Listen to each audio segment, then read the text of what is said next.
Hi guys, ako pala si Marco Malyari and pasensya na kayo ganito outfit ko. Nasa Christmas party kami ngayon and gusto ko muna mag-share sa inyo ng konting story kung bakit ako napasok sa Global. A few years ago, back in college, around 2005, nagpa-practicum ako noon. Ang course ko is HRM, yung luluto or nag-work sa hotel. Tapos na bored ako nun sa school kasi sa practicum alam nyo naman wala ka naman bayad, pero pumapasok ka sa hotel. Tapos may nagpakita sa akin ng business ng AIM Global and sinabi sa akin na posible daw kumita ng 24,000 araw-araw and kahit daw hindi na ako masyado magtrabaho sa future. Nung una parang nagulat ako dahil bagong idea to, bagong konsepto na pagkita ng pera. Pero sabi sa akin nung nag-invite kasi sa akin na sa pagyaman daw, kailangan mo daw matutunan paano gumawa ng pera. Dun ko first time nakita yung tinatawag nilang dalawang klase ng pagkikita ng pera, which is yung residual income saka yung linear income. Sabi sa akin, ang linear income ayun daw yung no work no pay, na every time nag-work ka doon ka na binabayaran. Yung residual income naman ayun yung magtatrabaho ka one time and then darating yung time kahit di ka na masyado nag-work, kumikita ka pa rin. So na-fascinate ako dun sa idea na yun na darating ang time na hindi na ako nag-work pero kumikita pa rin ako.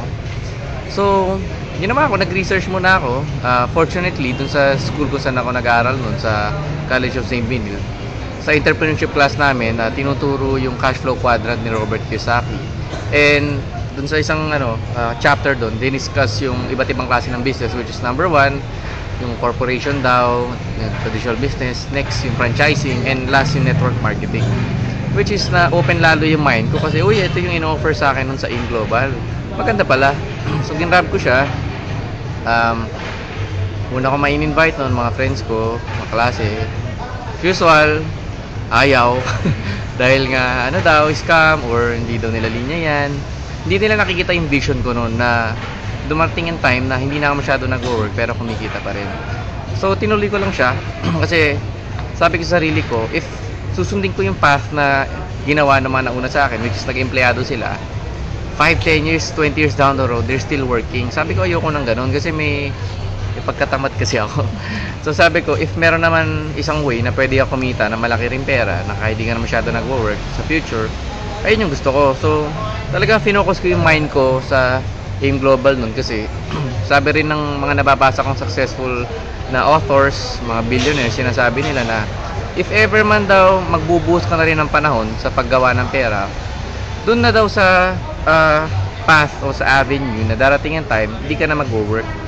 Kasi kung ibubuhos mo rin sa pag-empleyado, hindi mo na pwedeng iwan every time na iiwan mo siya, wala kang kita.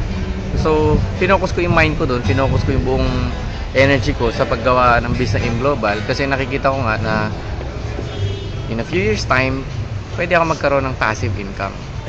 So after mga for 2 years, 3 years, ganun yung sa pag pumapasok ka dito sa business ng AIM, usually 1 to 2nd year pag may establish mo talaga yung income mo then magtutuloy-tuloy siya.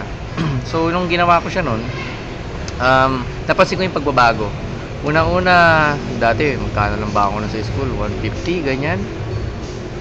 Kumbaga masyadong malaki pagbabago kasi kapag fresh grad ka mag-a-apply ka, nasa 12,000 range namin per month minsan mga wala pang kalahating araw kinikita ko na yun sa AIM. Naniniwala naman kasi ako na lahat ng tao masisipag, and hindi rin dahil masipag ka pwede ka yumaman. Dahil marami akong friends masisipag, nagko-call center, yung magtataho sa amin, yung nagtitinda sa palengke, masipag sila lahat, pero yung kasipagan nila nakalagay sa ibang avenue na mabagal yung kitaan. So pag nilagay mo sa isang avenue ng katulad ng AIM Global is may leverage ka, isipag mo 100 fools, 1,000 fools babalik kakaroon kasi ng leverage. Ngayon bakit naman bakit nagtuloy-tuloy ako sa AIM? Kasi unang-una maganda yung produkto ng AIM Global kasi may nabasa ko dating book about sa health and wellness na pagdating daw ng mga year 2000 and up, yung mga baby boomers na tinatawag, ibig sabihin yung mga pinanganak 1950s, madami sila matanda na sila ngayon and kailangan nila ng maraming health products para i-maintain yung health nila, and sila yung mga may pera. So sabi ko, mas maganda na i-boost ko yung panahon ko dito dahil nga malaking pwede yung kitain yung time. Tapos siguro pagtungtong ko ng siguro mga after 3-4 years na awardan ako sa AIM Global na mga kumita na mga more than 10 million ganyan, and then nagsunod-sunod na yun. Napansin ko the more na tumatagal ka, the more na lumalaki income mo, and marami ka natutulungan ng mga tao. And masaya kasi nagkakaroon kang time freedom. Ibig sabihin ng time freedom yung marami kang time talaga na gawin yung mga gusto mo, which is madalas di naman yung working eh. Sabi nga ni Stephen Covey, hindi naman daw lahat ng tao na pag tinanong sila pag end daw ng buhay na nila is hindi naman daw nila wini-wish na they have spent more time in the office. Madalas mga tao gusto nila is bago matapos buhay nila, nagawa nila lahat ng gusto nila, hindi naman yung pag-work, diba, sa loob ng office. Pagkatangin sa AIM Global, pagsasali ka kasi, unang-una, papunta na sa 10 years sa AIM Global eh. And marami nagtatanong sa akin bakit maganda AIM, kasi very stable yung company. And for the past ilang years, di ba, magte-10 years na kami almost, hindi naman nagbago ng marketing plan, hindi nga nagbago ng products. Consistent yung company sa marketing plan, sa products, walang pagbabago. And ayun yung madalas hinahanap ng mga tao, yung consistent, hindi pa bago-bago.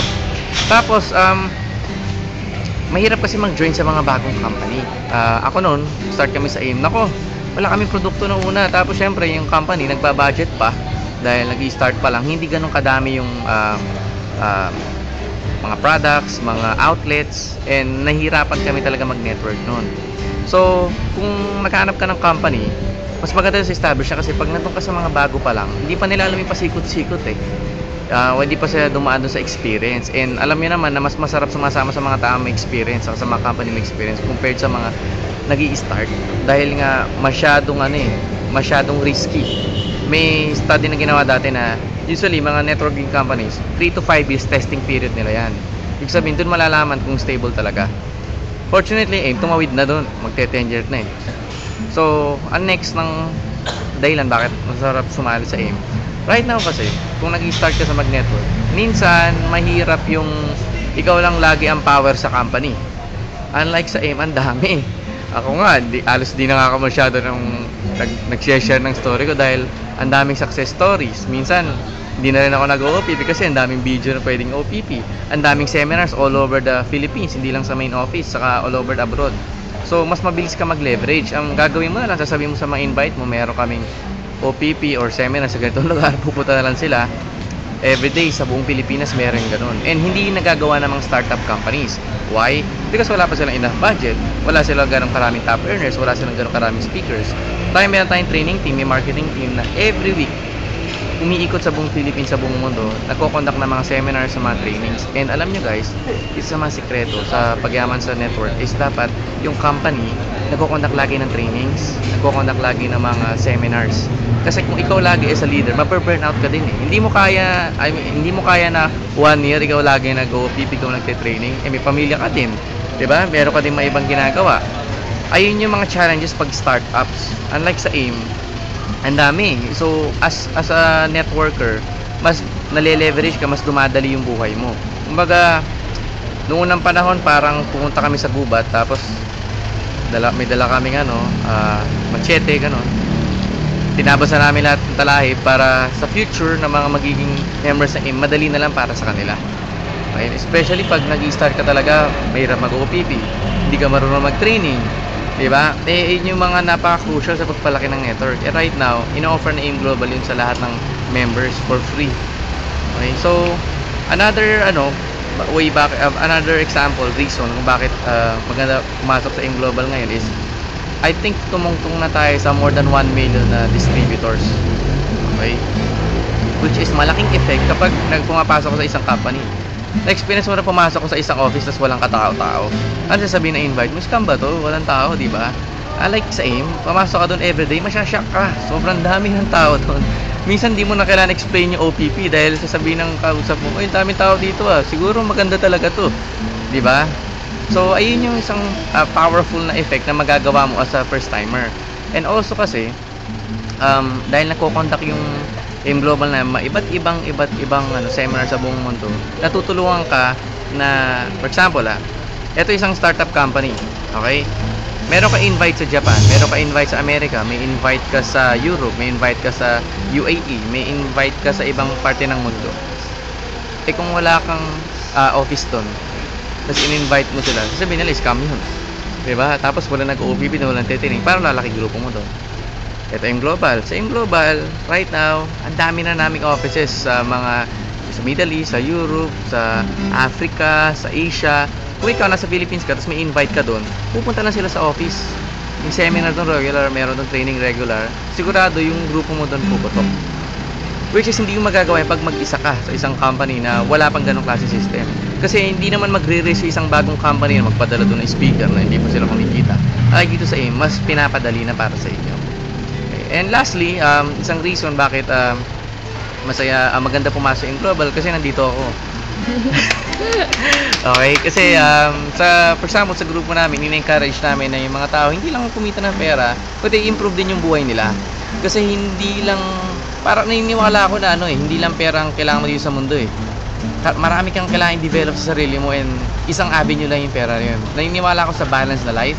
Ibig sabihin yung health mo, inalagaan mo yan, spirituality mo, inalagaan mo yan, yung relationship mo sa friends mo, sa family mo, yung intelligence mo dapat dinidevelop mo lagi yan. Ayaw mo maging stagnant, gusto mo nag-grow ka lagi. Ang problem sa mga networkers, madalas ang focus sila sa pera. Diba? Anong gagawin yan pag nakuha mo na 1 million, 2 million, 10 million, 20 million? What's the next level?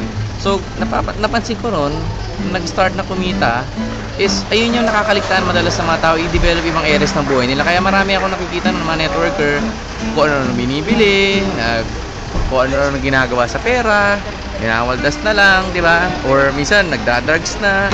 Dito sa grupo namin, ini-encourage namin ng mga tao, not only na kumita na malaking pera, but also help the Philippines, help nila yung mga kamag-anak nila, i-develop nila yung sarili nila to the point na, alam mo yun, makakatulog ka sa gabi na mahimbing at alam mo na pag dumating yung time mo na kukunin ka na ni Lord is marami ka natulungan ng mga tao. And of course, pag ginawa mo kasi yun parang hindi lang finances yung naitutulong mo sa tao eh. Importante is na-develop din siya yung attitude na bago, 'di ba? So ayun lang yung may share ko sa inyo sa konting video clip na to. And I know marami kayong natutunan. I know na-inspire kayo, I know na-motivate kayo na gagawin niyo 'to lalong negosyo to, gaganahan kayo. And if halimbawa nag-i-start kayo sa AIM, tandaan mo, whatever your financial situation is, you could turn around in just 2 years. In 2 years, I mean it. I mean, pwede kang kumita ng 6 digits to 7 digits in just 2 years time. Kailangan mo lang ilagay sa mind mo yun, hatawin mo siya within 2 years and mapapansin mo yung pagbabago after that. Okay? So, pasalamat kayo sa mga upline nyo na nag-share ng video na ito kasi talagang makikita mo talaga sa isang grupo, sa isang upline kung ano yung magiging future mo if gumagawa sila mga ganito. Hindi kasi lahat gumagawa ng mga ganito eh. Madalas iba parang wala lang, nirecruit ka tapos pinabayaan ka na. Dito talagang napakagaling ng upline nyo kasi gumawa pa siya ng ganitong video para talagang tulungan kayo lalong musbong sa network. Okay? So that's about it. Merry Christmas, Happy New Year, and see you in 2015. Bye! Thank you, sir.